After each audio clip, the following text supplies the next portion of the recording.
Metehan n'est pas seulement un tournant de l'histoire turque, il est aussi l'un des tournants de l'histoire de l'organisation militaire.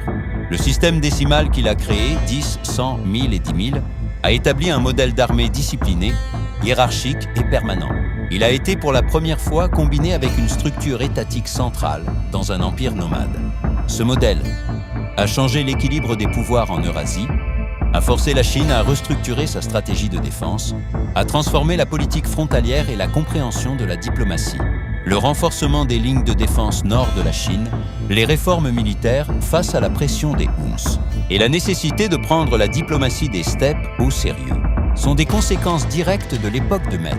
La stratégie de guerre mobile centrée sur les steppes, les tactiques de cavalerie légère et le système discipliné des troupes ont influencé les doctrines militaires eurasiennes pendant des siècles.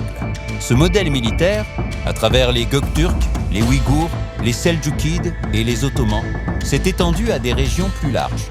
De plus, la culture militaire des steppes a également influencé certains peuples non turcs, en particulier les Mongols.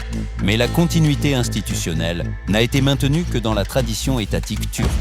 Le système créé par Metehan, la combinaison de l'autorité centrale plus armée disciplinée plus doctrine de guerre mobile plus système décimal, est le premier modèle d'État nomade appliqué à l'échelle impériale.